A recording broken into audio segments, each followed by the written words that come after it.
We speak with Paul Bramson.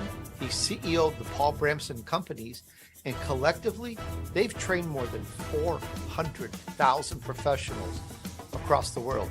In negotiation, I want people to be very careful about showing emotion when you negotiate. Why are we having problems connecting with people? The reason why we're having problems is people are not formally coached and trained on how to identify how somebody is built from an underlying need perspective. What's the biggest challenge in the workplace? This is what I see as the biggest challenge. I do this in sales training, I do this in leadership training, and I do this with keynotes. It's that popular because it's that applicable.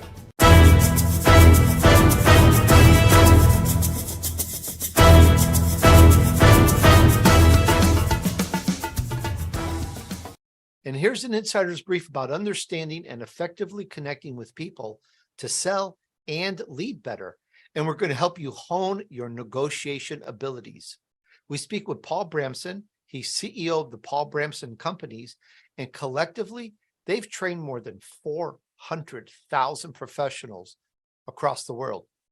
Get your pen and paper out. This is going to be short, punchy, to the point. Lots of information here, lots to learn. Hi, Paul. Welcome to the Tony Durso Show. Tony, thanks for having me. I love punchy. All right. We're going to punch this up.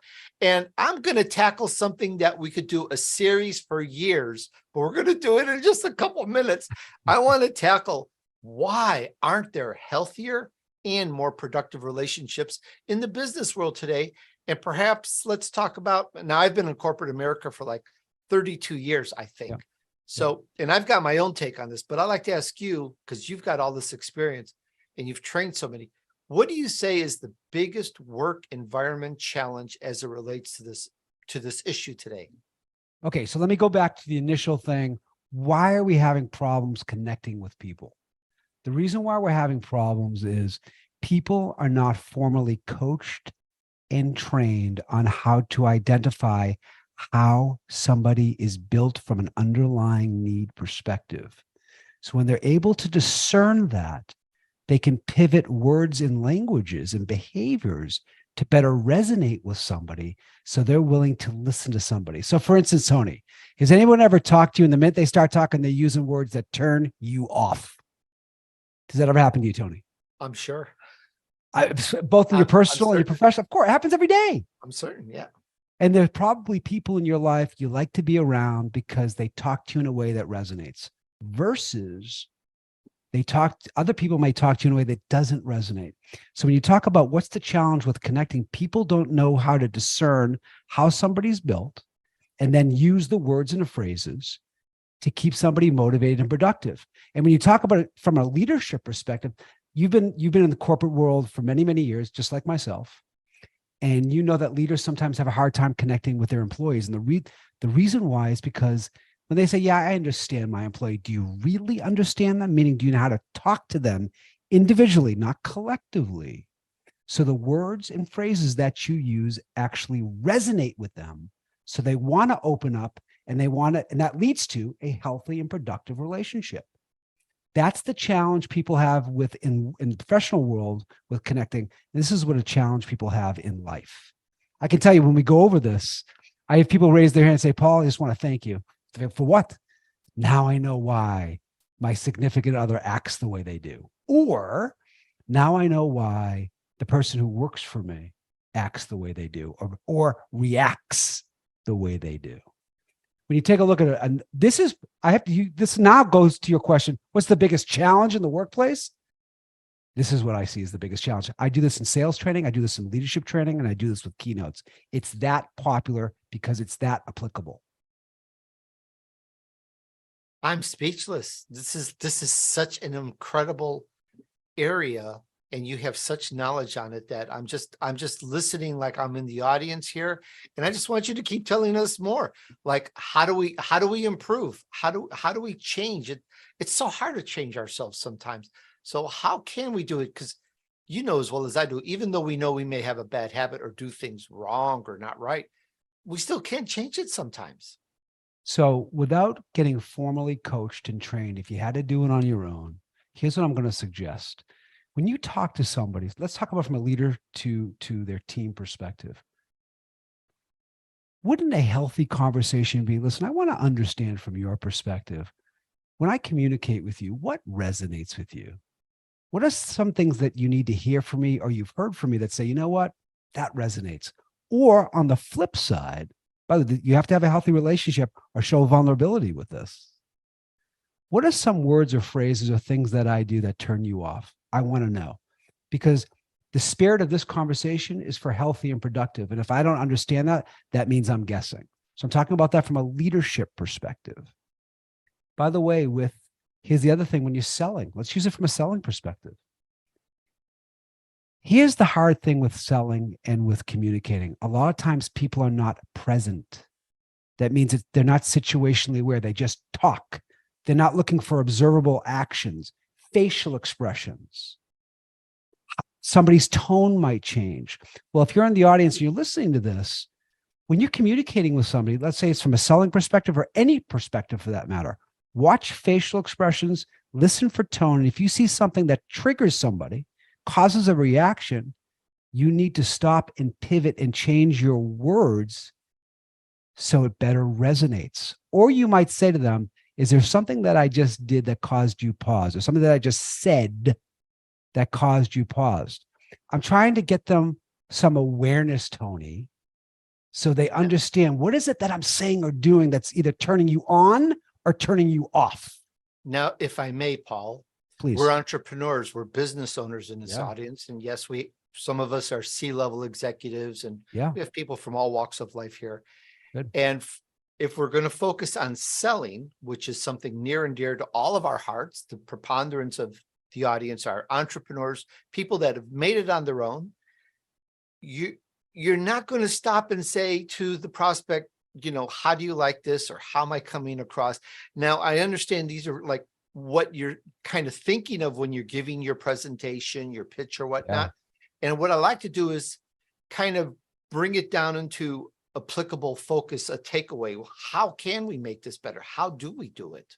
So I'm going to, if it's okay with you, Tony, I want to piggyback on something you just said, because I really like what you just said. I'm going to encourage your audience when they are in a business development or selling opportunity as entrepreneurs and business professionals. When you start a conversation with somebody, you should say to them, listen, as we have this conversation, if there's something that I say that resonates with you, that really inspires you, that you find compelling, please tell me. On the flip side, and I say this because I'm asking you to do this intentionally, if there's something that I say that seems to turn you off or is not resonating with you, I want you to interject and tell me. By the way, that's selling in 2023, Tony. This is that vulnerable, that candid type of conversation people need to be having to be better selling professionals, Tony. Now, I can add in on that when Please. I'm selling, even though it's on Zoom and I've sold so much, millions just on the phone. Yeah. You just get to hear That's right. the person. And when I feel that person is nodding like up and down, yes, or they're doing this, I know that they're getting it. And if they're totally quiet, I know that they're getting it.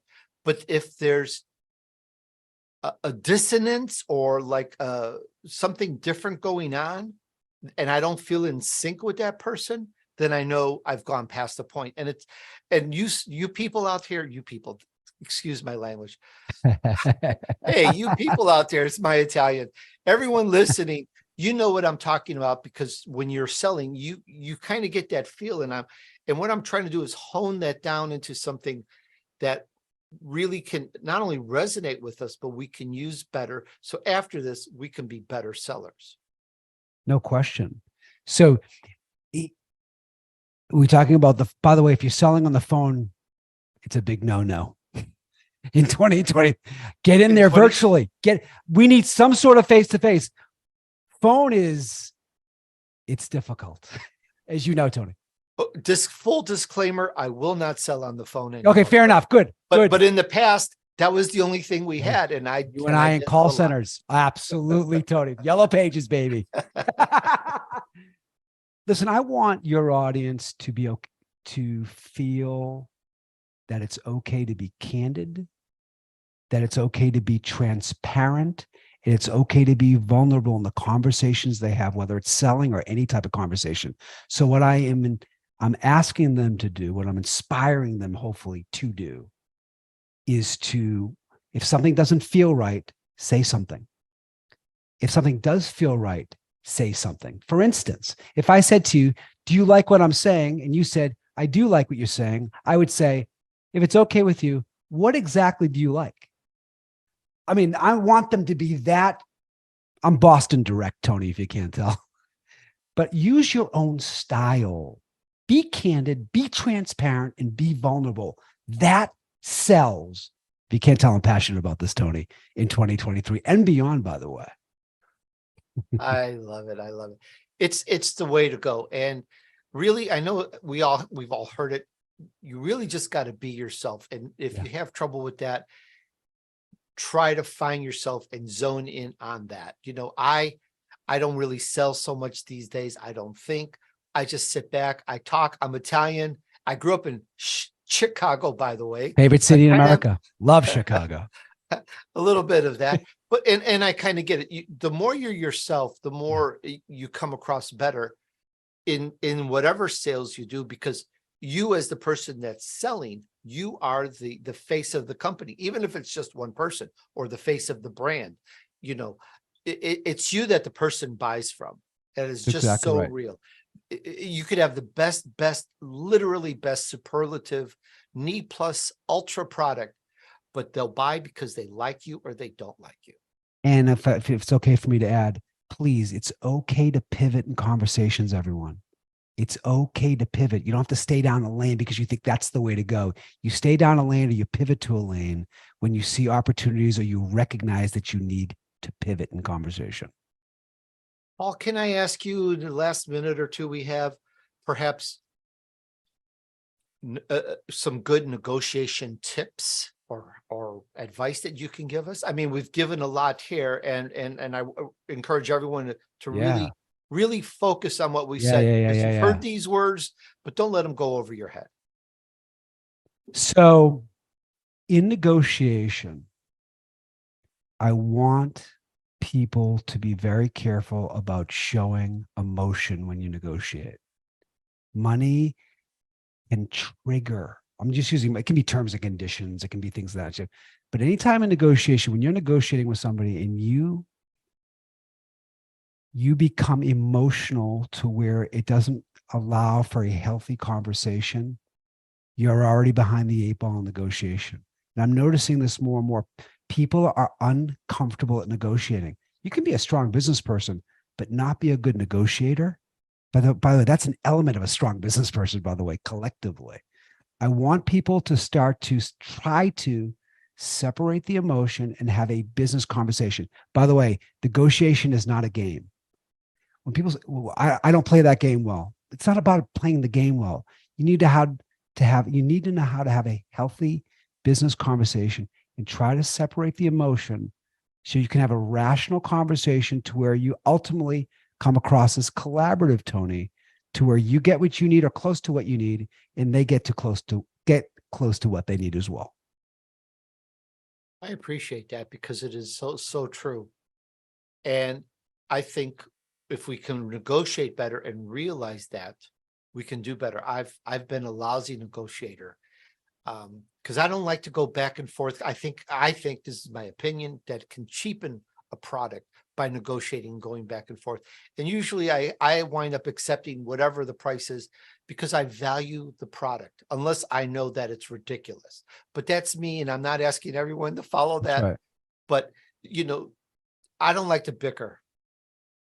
That's just, but this is many years of selling and experience has taken me to that. If it's the real price, if it's a good price, I already know what it's a good price. If it's fair, it's fair. And, people's time, people's product, people's ideas, inventions, they're all worth something. So you have to throw that into the mix as well. Fair. That's right. I appreciate that. And for our listeners out here, you can go to find out more at the Paul Bramson Companies.com, which is the Paul Bramson is Bramson companies. That's companies.com. I'll put that in the show notes as well. thepaulbramsoncompanies.com. There's so much you've done. I'm in awe. I'd love to have you back another time, because we haven't even scratched the scratch on the surface. Especially with negotiation. Yeah. Tony, Oh, it was a pleasure. Thank you so much, sir. Thank you.